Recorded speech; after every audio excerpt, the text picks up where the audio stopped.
What secret are you currently hiding from someone that you're willing to share on Reddit? Story 1. My husband has very large feet, so large that there are only a few places I can buy him shoes. Since the local store near us closed down, I now have to shop for his shoes exclusively online.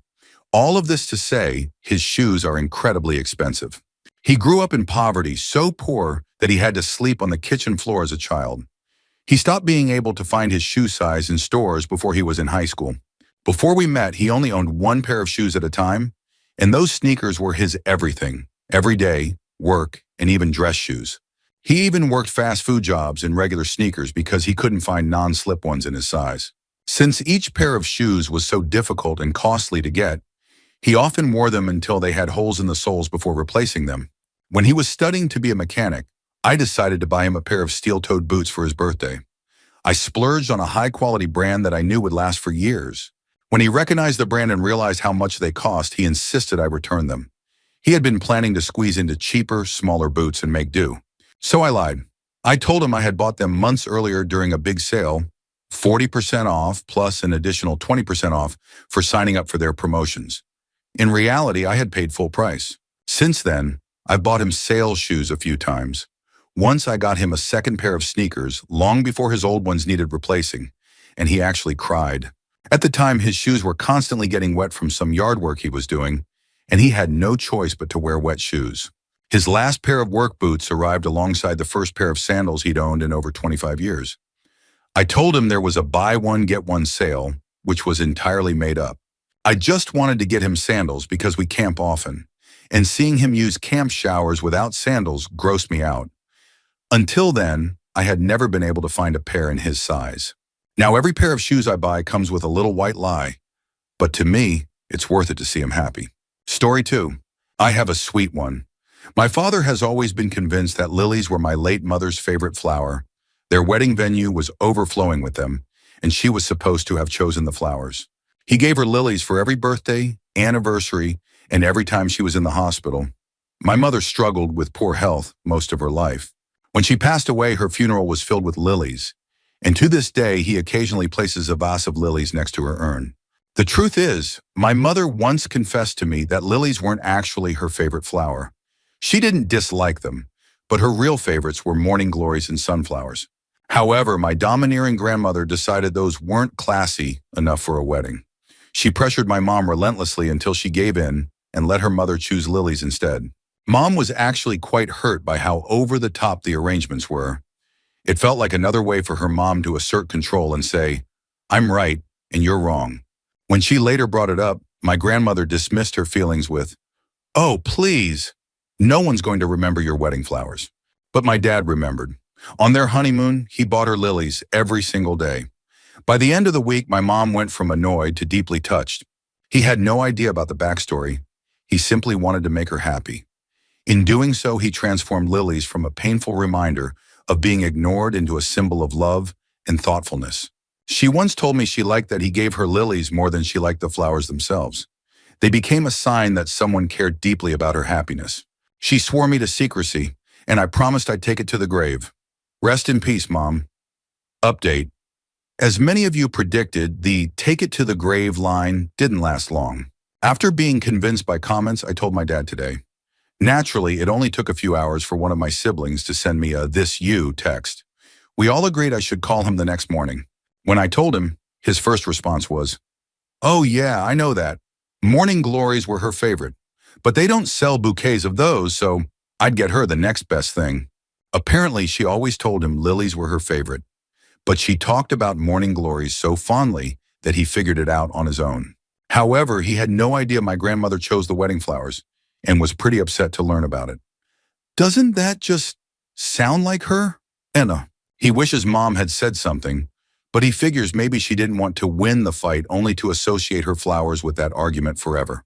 He was touched to hear he made lilies special for her, but he said she'd often told him how much she appreciated them. Just left out the wedding drama. Interestingly, he also thinks she might have exaggerated the honeymoon lilies.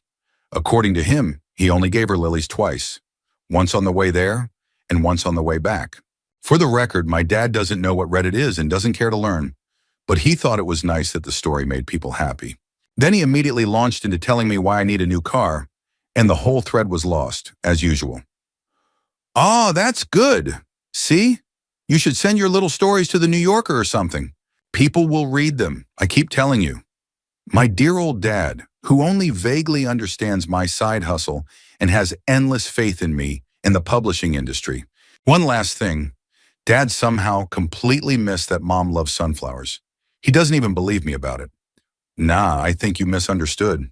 She liked that Van Gogh painting. That's what she meant. The painting of sunflowers, Dad. That's why." But hey, you can't win them all. Story 3. Every now and then, I accidentally, but very much on purpose, fail to hang up my phone properly after finishing a call with my daughter-in-law. Afterward, I make sure to talk to my husband about how much I enjoy talking to her, how lovely I think she is, how glad I am that our son chose her, and whatever other kind words I feel might lift her spirits. She doesn't have a family that uplifts her, just the kind that tears her down. I started doing this after my son told me she once came to him in full-on, snotty tears. Apparently, I had butt-dialed her by accident while talking to my husband about her. She stayed on the line, expecting the worst because that's what she's used to hearing from her family. Instead, she overheard me saying all sorts of wonderful things about her. My son told me it touched her deeply and gave her a confidence boost that lasted for weeks. Ever since then, I've made it a habit to accidentally not hang up properly when I think she might need to hear something positive. Neither of them suspects I'm doing it on purpose. They just think I'm getting older and worse at handling technology, and I'm perfectly okay with that. Story 4. I'm not sure if this counts as hiding, but I've never told anyone about it. When I was 15, I transferred to a new high school and quickly fell into a bad place mentally. Depression hit me hard, so bad that I was sleeping almost every hour I wasn't in school. But that's not really the story. The school felt so dreary, and I didn't have any friends. Sometimes, just to escape for a few minutes, I'd go to the bathroom that was usually empty during class and take a moment to gather my thoughts. One day while I was there, I wrote a little message on a Post-it note, "You are beautiful," and stuck it to the mirror before leaving. I don't know why I did it, maybe because I needed to hear it, so I thought someone else might need it too. When I went back to that bathroom the next day, the note was still there, but now there were replies written on it. People had written about how much they needed to hear that message, and it honestly made my day. Knowing that I could make even a few other sad teenage girls smile during a tough time made things feel a little brighter for me too. After that, I started doing it more often, leaving little notes on the mirror every month or so for the rest of that year. It was a small thing, but it helped make a dark time a little better, for me and maybe for someone else too. Story 5. My nieces and nephew believe that the internet at our house gets really spotty after an hour. It always seems to happen when they're watching cartoons or YouTube Kids on the tablet. They think they've cracked the code. I often hear them explaining to each other that it must be something weird our house does when too many devices are using the router. They've even figured out that it always seems to come back after about 15 minutes. Yep, that's exactly it, I tell them, impressed by their technical expertise, all while discreetly tapping the Block Devices button on our router's phone app. They have absolutely no clue that I'm the one causing the mystery. But since it's the most effective way to get the tablets out of their hands and get them outside to play for a while, I'm not about to tell them. Story 6. This will probably get lost in the shuffle, but I need to share it anyway.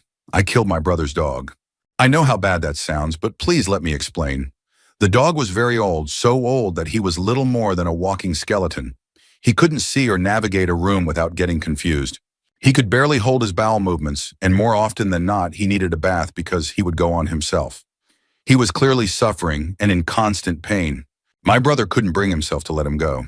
The dog had belonged to his ex-wife and was one of the few remaining connections to a happier time in his life.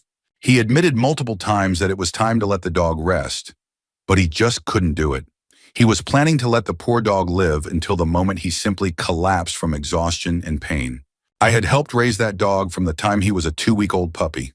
I watched him on weekdays, spent countless hours with him, and loved him like he was my own. Seeing him in that state broke my heart, so I made a difficult decision. One day my brother had to deal with an unexpected work issue, and his swamp cooler had broken down on a particularly hot day. He brought the dog over to my dad's house, which I was house-sitting at the time. My dad, being diabetic, had several vials of unused insulin in the fridge. After doing some research, I decided what I had to do. I gave the dog the best day I could. He couldn't walk much anymore, so I drove him to his favorite spots with the windows down so he could feel the breeze and smell the air. I got him some soft foods he loved and spent the whole day playing with and petting him, just like when he was a puppy. Then I gave him an overdose of insulin. If you don't know, it's a very painless way to go. He fell asleep on my lap in the recliner, the same spot he loved to sneak into as a puppy. After his final breaths, I gently laid him in his bed. I called my brother to tell him the dog had passed away in his sleep. Together, we buried him in the backyard. My brother never suspected anything, and I've kept the secret ever since. I know it wasn't my decision to make, and I know I should have let my brother handle it, but he wasn't going to. I couldn't stand seeing the dog suffer any longer. If my brother ever finds out, he'll never speak to me again, and likely the rest of my family won't either. But I'd do it all over again if it meant easing that sweet dog's pain. It's oddly cathartic to write this out. It's been eating at me for 2 years. Rest easy, old friend. You were a good boy. Story 7. For the second time in my life, I'm returning to the Hematology Oncology Center to hopefully rule out cancer. And I'm not even 30 yet. For the past few years, I've been dealing with chronic medical issues that remain unidentified. Some concerning symptoms in my recent blood work have made it necessary for further evaluation.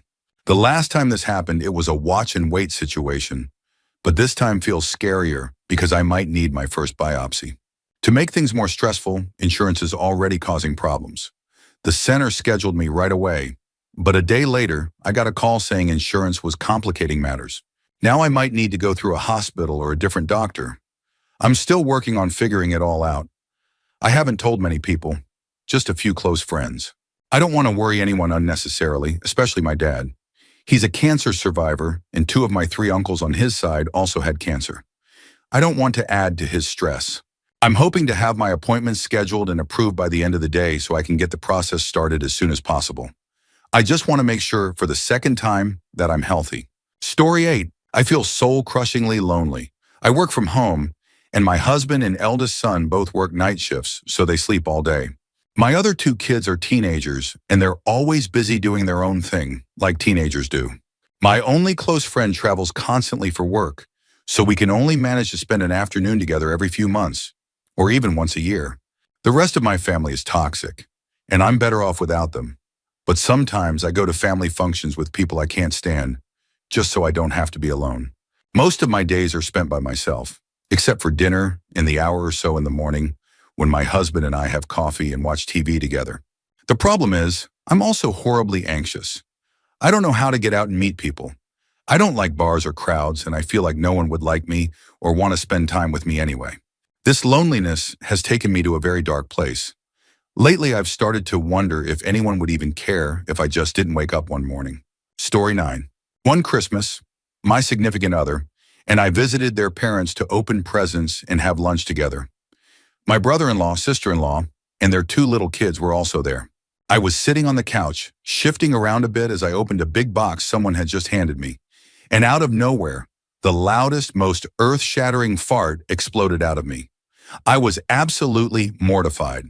By some miracle, BL and Sil were too preoccupied with the kids to notice. I think the kids being noisy really saved me here. But my SO was definitely looking right at me. I adore my in-laws, but I was determined that this would not be the thing I'm remembered for every Christmas. So, with my last remaining ounce of dignity, I pulled the straightest face I have ever managed in my life. Pretending the sound came from me struggling with the box, I turned to my SO and calmly asked, "Can you hand me the scissors, please?" Deadpan, no emotion, just pure determination. The look on their face as they went from, "You will never live this down" amusement to total confusion nearly broke me. But I held it together, and we moved on as if nothing had happened. The rest of the day was lovely, and thankfully the incident wasn't mentioned again. It's a funny memory now, but at the time, absolute panic. Story 10. A few decades ago, I worked as a sandwich maker at an airport. One of the managers there was an absolutely awful human being. He treated the staff terribly and had no business being in charge of anything.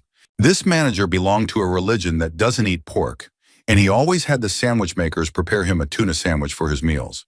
One day, after enduring his disgusting behavior for far too long, I reached my breaking point. He told me to make his sandwich, and I did, but not before taking some sliced ham, rubbing it all over the bread, and squeezing the juices into his tuna. I handed him the sandwich, and he disappeared somewhere to eat it.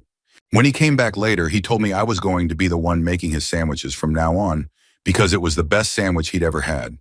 I just smiled and said nothing.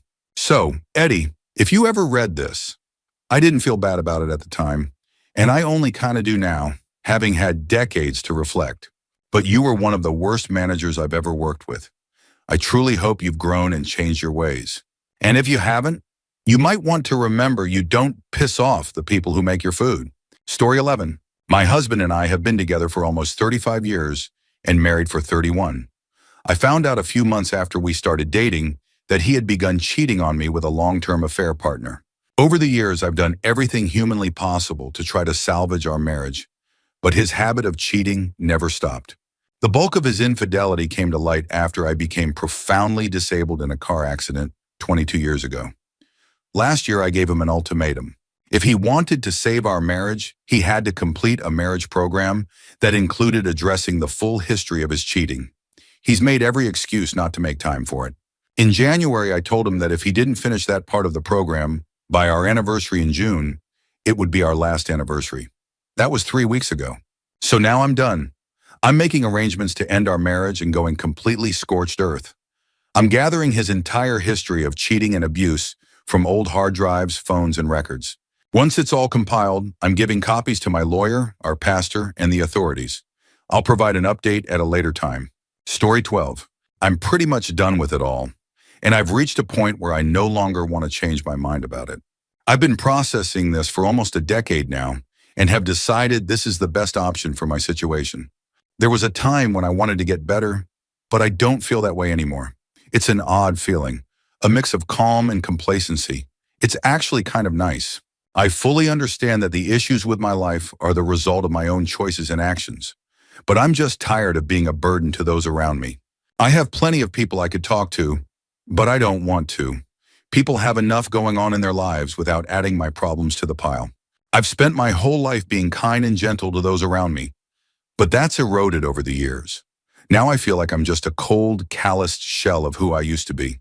I don't like it, but I also don't care enough to fix it anymore.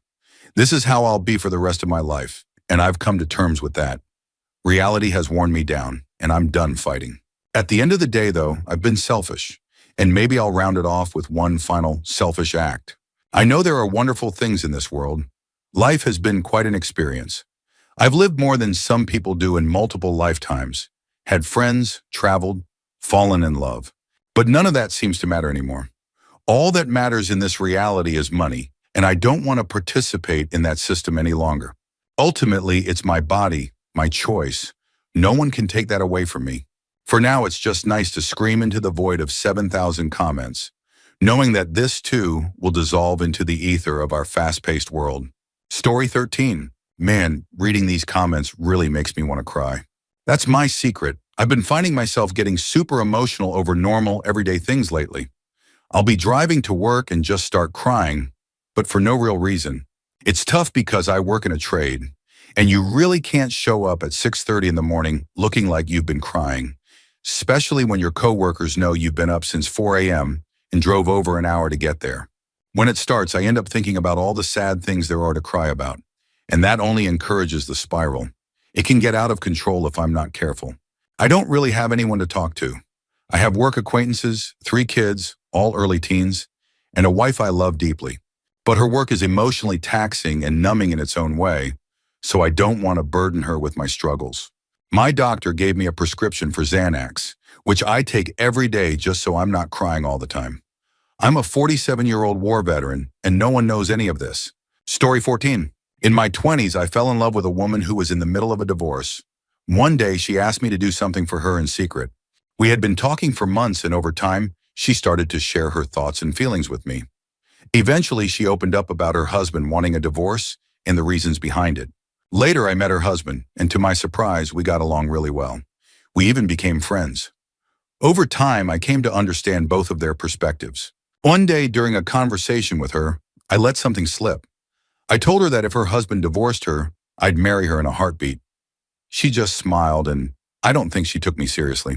As I talked to them individually, I found myself asking questions and listening, not about their divorce, but about their relationship. It struck me as odd that, despite their intelligence, they couldn't communicate with each other, yet had no trouble talking to me. Through these conversations, I watched as they slowly began to overcome their differences. It wasn't me who fixed anything. It was their love for each other.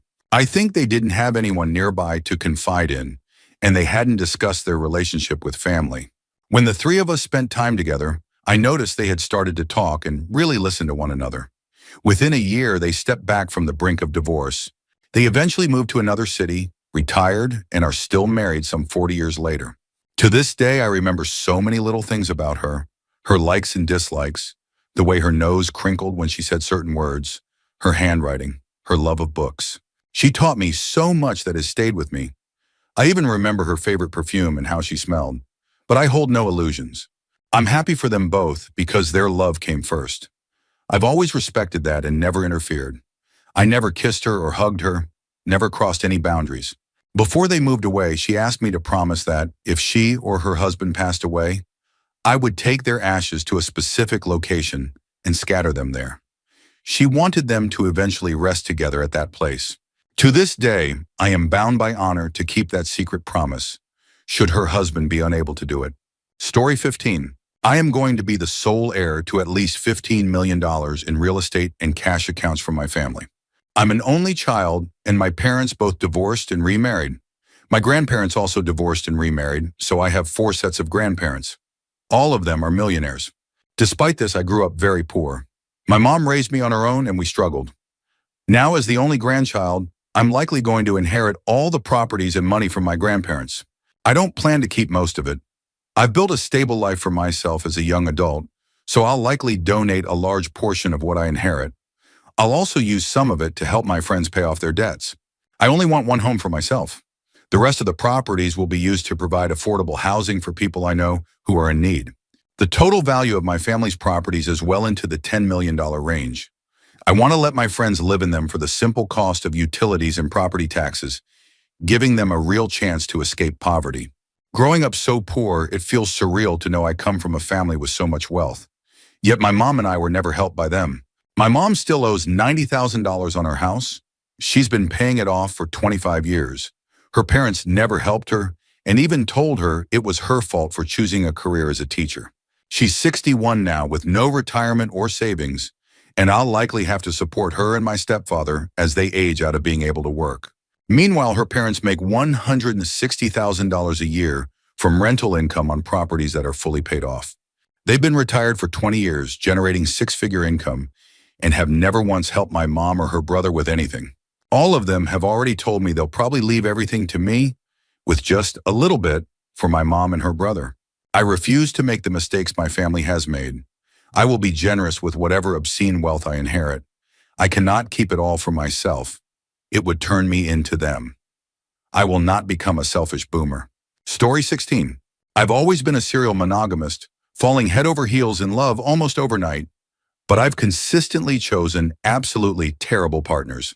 The last few years have been the first time in my adult life that I've been alone, and during this time, I've developed a kind of jaded indifference toward love and relationships. I talk about it openly, even proudly, but deep down it actually makes me really sad. Now that I'm older and wiser, I know exactly what I want and need in a partner. I'm also 10 times better looking than I was when I was younger. I have my life together like never before, and I'm completely self-sufficient. I'm confident in a way I've never been. I'd love to share all that with someone, and honestly, I'd probably have no trouble finding that person, but I just can't seem to get even a little bit excited about the idea of sharing my life with someone else. It's like my ability to feel that kind of enthusiasm is completely broken and numb. These days, any romantic interactions, dates, or whatever I engage in are purely out of boredom, and that's such a bummer. I miss getting excited about love and the possibility of connection. Story 17. In 9th grade, I had an embarrassing moment that still haunts me. The teacher didn't allow us to leave class during the last 10 minutes, no exceptions. I had to go so badly that within a single minute, it became unbearable. I couldn't even move, knowing that if I did, I would lose control. I just sat there waiting for the class to end. But 2 minutes before the bell rang, it happened. It started as a small drop, and then, like a dam breaking, everything just escaped. There wasn't even a steady stream, it just poured out. I prayed to every god I could think of: Christian, Allah, Buddha, Egyptian, Greek, any divine being willing to save me in that moment. I was dying inside, but somehow my face remained calm. I even managed to answer a question from the teacher with ease, as though nothing was happening. Time dragged on. As the clock ticked, I tried to keep the liquid from spilling onto the floor by using my pants to absorb it. Thankfully, I was wearing black, so it wasn't visibly obvious. Then the smell hit me, lots and lots of pee. Finally, the bell rang, but I couldn't stand up yet. I pretended to be writing something down from the board and then slowly packed my stuff. For the first time in my life, I was grateful not to have any friends. No one stuck around to see what had happened. The teacher was still in the room and called me to her desk. Hesitantly, I stood up, fully expecting Niagara Falls to pour down my legs. But miraculously, nothing happened. She lectured me about my poor grades. I was intentionally trying to fail so I could repeat the year, and then finally let me go. I grabbed my bag and sprinted to the girls' bathroom, locking myself in a stall to assess the damage. Strangely, my pants were completely dry. Only my underwear was a little damp. Even weirder, my pants didn't smell at all. When I went back to check my chair and the floor beneath it, everything was dry there too. I bolted out of the classroom, went straight home. Thankfully, it was my last class of the day, and thanked every heavenly or fictional being for somehow saving me from ultimate humiliation. Story 18. My best friend is 3 years older than me. When she went off to college while I was still in high school, it was really hard for her. She called me often during that time, sometimes with little to say. She just didn't want to feel alone. My secret is that I started pretending I had accidentally answered the phone without realizing it. I'd act like I was in the middle of doing something else, pretending to talk to someone else. During these accidental calls, I'd talk about how much I loved her, how proud I was of her, how much I missed her, and how I wished she'd call me even more often. Sometimes I just read a book out loud, pretending I didn't notice the call had started, so she could hear my voice without feeling pressured to respond. Other times I'd be playing piano or singing, letting her listen quietly. If I ever heard her trying to get my attention, I'd fumble the phone and say, "Oh, hello. My headphones must have automatically answered the phone again. LOL. How are you?" It's been 9 years since then. She's married now with a son, and I'm lucky enough to live just down the street from her. To this day, she still believes those accidental calls were caused by a glitch with old iPhones. I'll never tell her the truth. Story 19. I'm one of 4 grandchildren. My family includes my mother, an aunt, and an uncle. But my grandmother was my favorite person in the world. Even now, 3 years after her death, she still holds that place in my heart. We were incredibly close. Everyone in the family thought I was her favorite. I wasn't, but she was mine. After years of therapy, I've realized she was my true mother figure. I might as well think of her as my mom because her daughter, my actual mother, isn't exactly the kindest person. When my grandmother was dying, I went to stay with her for a few days. My mother and I were fighting, we still are, and my grandmother and I talked about it openly. We'd always talked about anything and everything, even though we were very different people with completely different worldviews and values. One night during one of our late-night chats, she dropped a bombshell on me. She told me that my grandfather, who passed in 1969 while working on the railroad, likely had another family at the other end of the line. My grandmother was a Mormon and had been since 1965. She didn't drink, had only tried it once, but somehow she bounced a check at a bar in a town she had never been to. She went to the bar with the check and asked the bartender if he had ever seen her before. He said no. When she asked who wrote the check, he told her, "Some lady that said she was you, I guess." From that moment, she began to suspect my grandfather was hiding something. She never found any solid proof, though. He died of a blood clot less than a year later.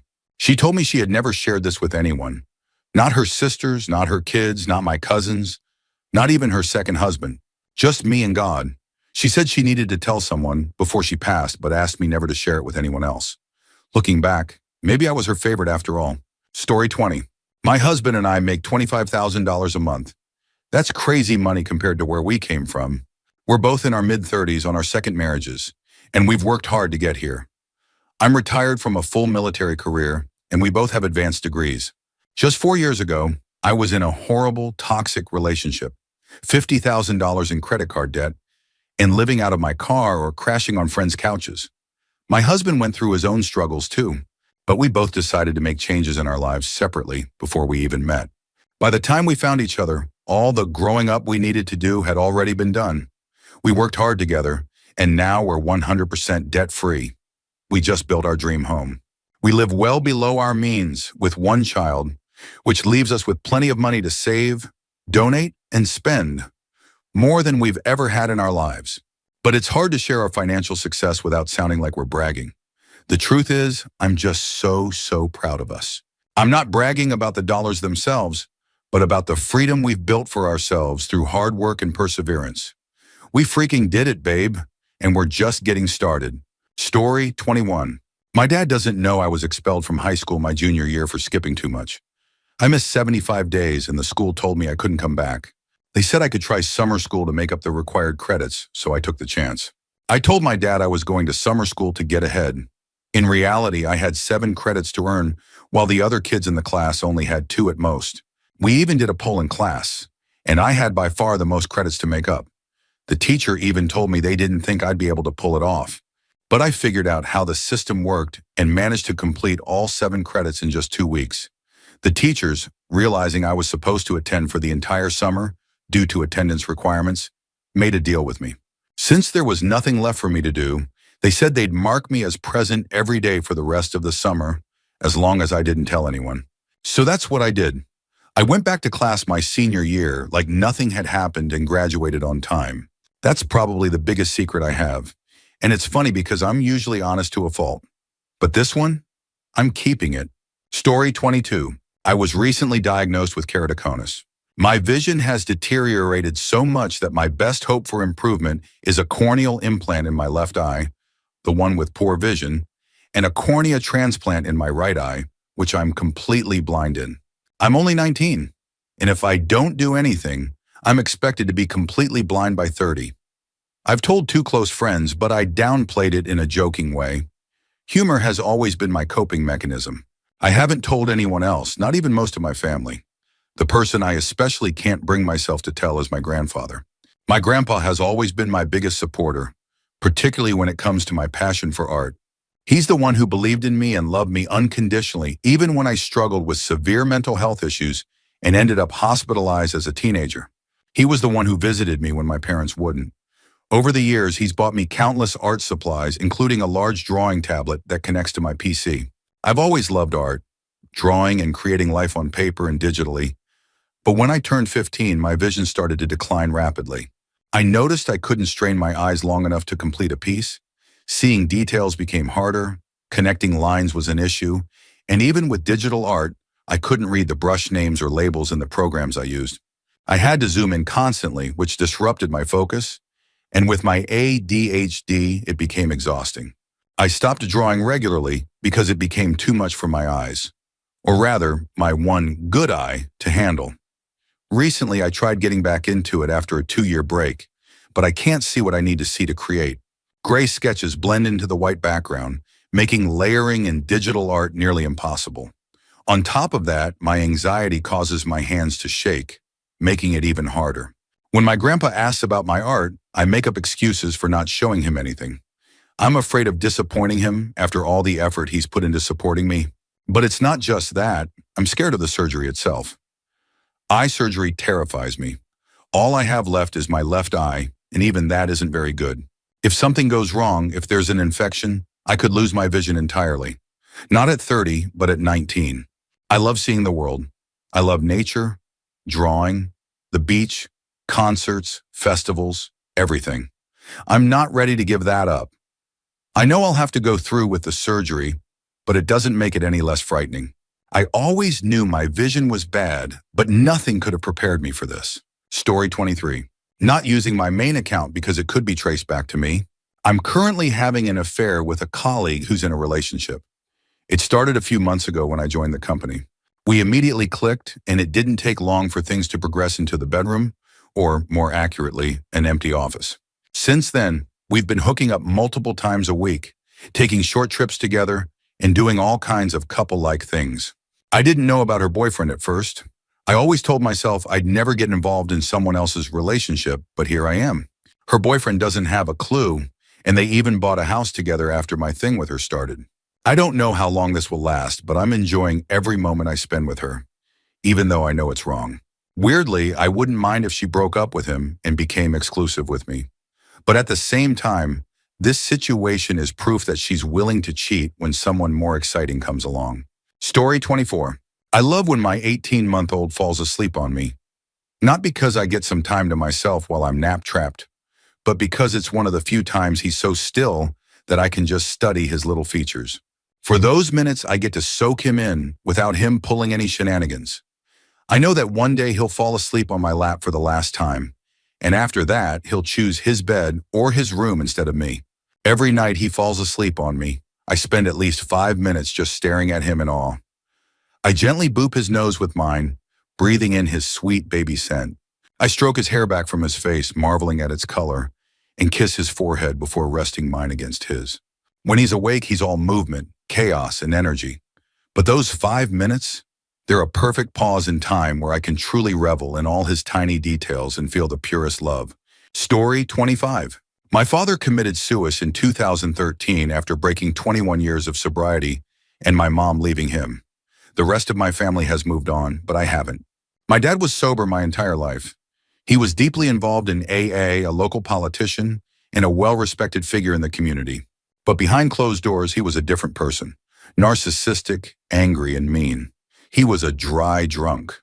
He treated my mom and sisters like angels, but was controlling and demanding. We had to follow his every command to maintain the image of the perfect sober family. I was the black sheep, the only boy in the family, and I feel like I've been left on the margins ever since. My mom and sisters were able to heal and build positive, healthy lives together. I've been left to deal with the scars alone, as I imagine he would have wanted. He put me down constantly, made backhanded comments about my hopes and dreams, and directed his anger at me. I'll never forget one incident when I was 13. After losing a hockey tournament, my teammates and their parents, because I was the only Indigenous player on the team, blamed me and told me off. My father stood there and nodded in agreement. On the ride home, he didn't say a word to me, but the look of pure disgust and shame on his face said everything. He wouldn't talk to me or even look at me for days. When I wanted to learn to play guitar, something he loved and played in a local country band, he mocked me for wanting to be a rock star. The list of ways he hurt me goes on and on. While in a 6-month treatment program, my caseworker told me my relationship with my father was wrong in every sense. As a child, I deserved better from the adult who was supposed to love and protect me. But even knowing that hasn't helped me move past the pain. To this day, as a 32-year-old man, I feel like I need to justify every decision I make. I live in constant fear of judgment and anger, and I know this is a trauma response to the years of criticism and rejection I endured. I still carry deep-seated resentment toward him, and I know I'll never fully get over it. No amount of therapy will erase the damage. That man hurt me in ways I can't even begin to express. Because of this, I avoid relationships, platonic and romantic, because I feel too broken to connect with others. When new people come into my life, I keep this part of my past a secret. If someone asks about my father, I just tell them he's on vacation. It's a secret I plan to take to the grave. Story 26. That my dad's probably not my dad. I'm 31 years old, and about 4 months ago, I was on the phone with my mom. I joked about how I'd probably never get a DNA test because I didn't want to be disappointed when it confirmed what I already knew, that my dad is my dad. This wasn't a new joke. I've made it for years. But this time, my mom decided to tell me that there was actually only a 50-50 chance of that being true. What? She then proceeded to tell me about a friends with benefits situation she had before marrying my dad. Apparently, she and this guy were together numerous times, including the night before her wedding, and continued seeing each other until my dad finally moved in 6 months later, right after she found out she was pregnant with me. My parents' marriage was one of convenience. My mom was a divorced single mom, and her parents wanted her to marry someone. My dad, meanwhile, was in his 30s, unattached and still living with his mom in the early 90s, a situation his Mormon mother was not thrilled about. I guess there weren't many other prospects, especially considering his personality wasn't exactly winning him any points. My mom didn't even like him much, and to this day, I can't figure out how she gave him the time of day. He didn't even want to move in with her after they got married because he didn't want to contribute to rent or bills. It took 6 months for him to finally move in with his wife, and 6 months after that, I was born. For context, I was born 2 months premature due to complications. My parents divorced when I was 2. My dad was neglectful and emotionally manipulative, and our relationship has always been difficult at best. As for the other guy, my mom and he were together far more often than my actual parents. Interestingly enough, he was an aircraft mechanic in the Navy, which ended up being my first job too. Total coincidence, but still weird.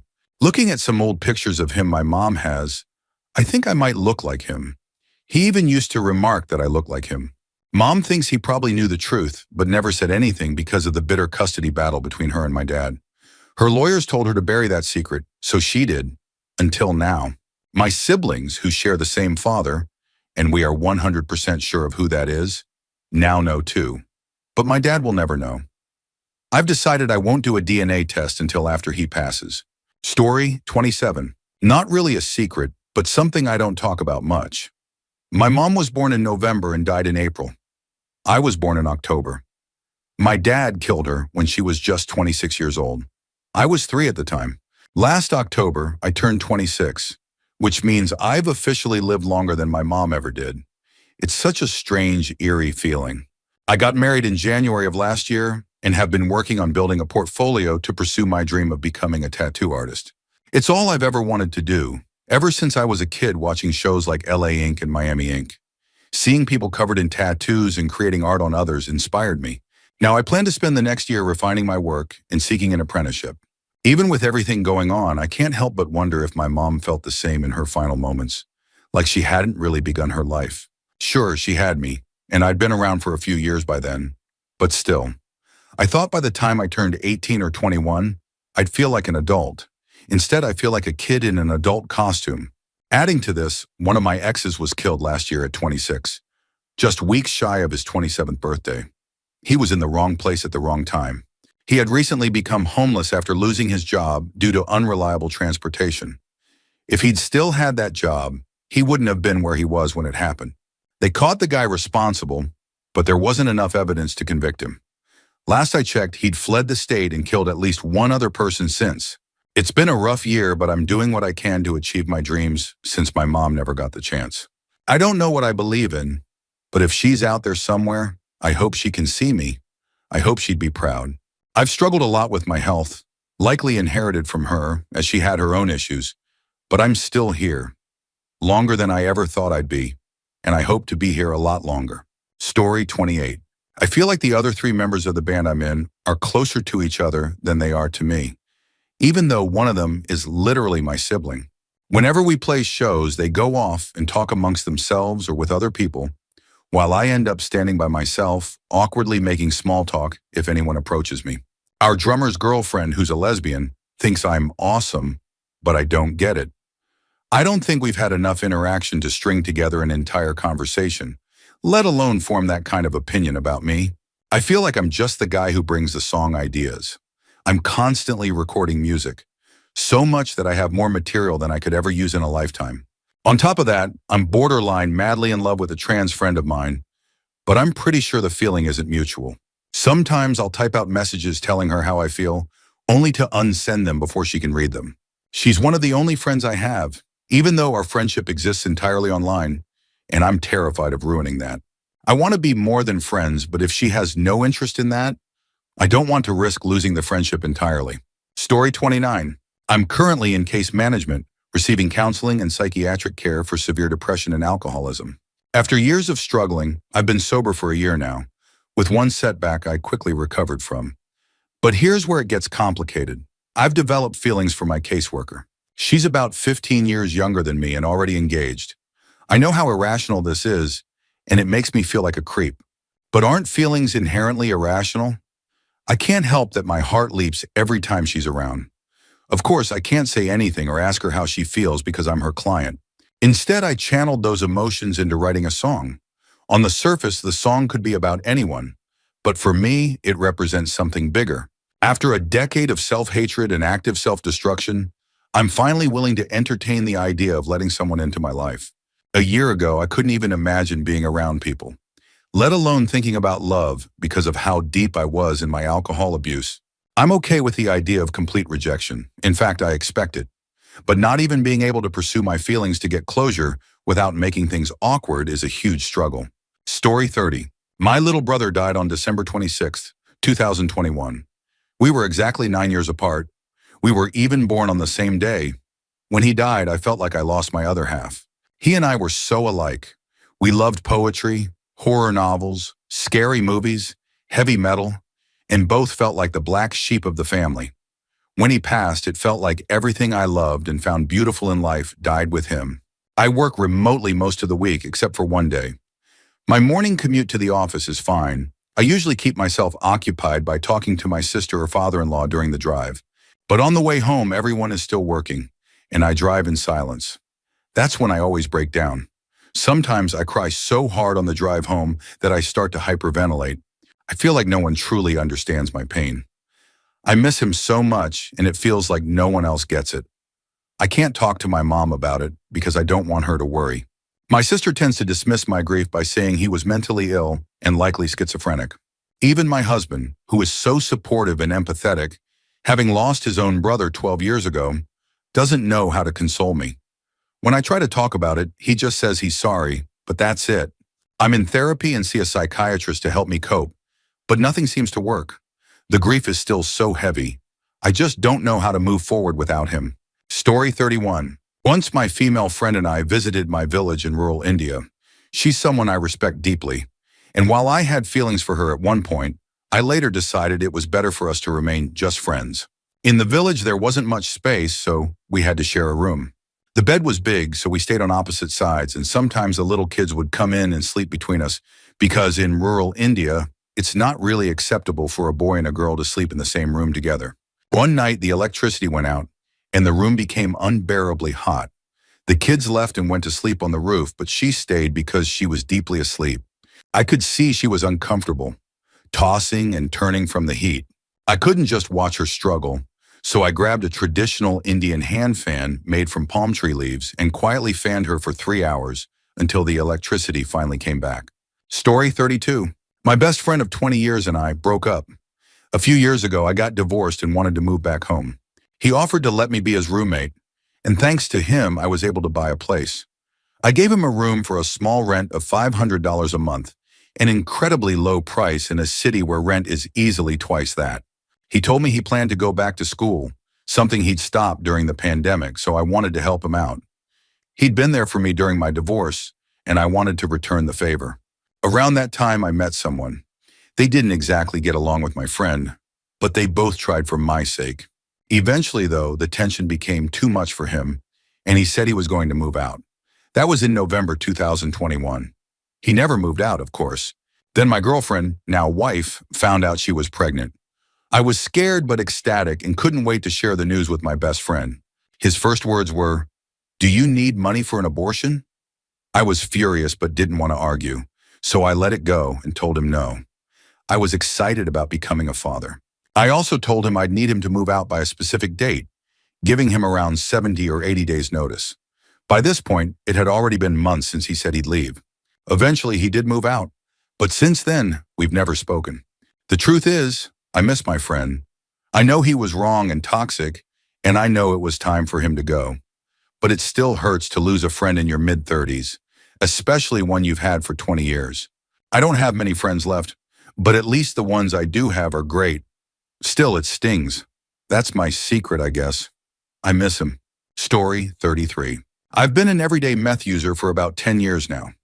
Despite that, I have a really good job that allows me to travel to major cities and vacation spots. I pay my bills on time.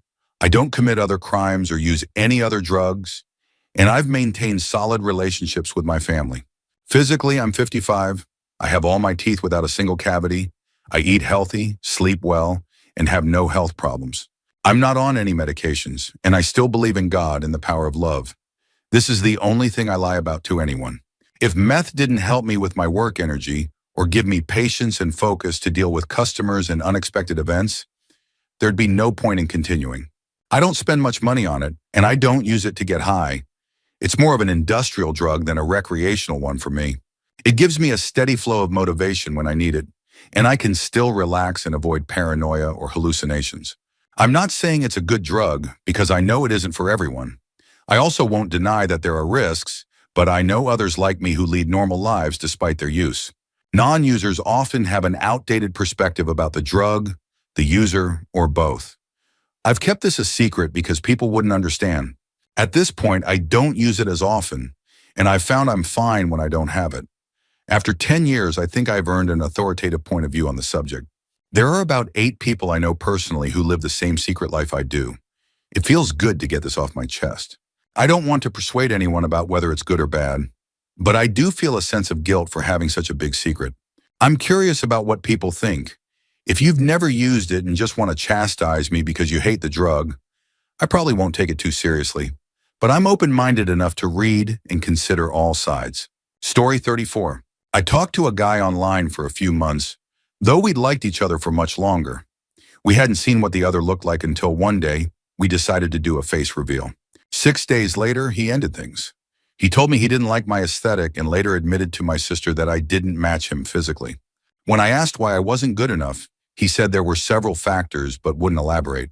I cut contact with him for a few months, but eventually he came back, asking to be friends. I gave in. I've never dated anyone, and no one has ever expressed interest in me.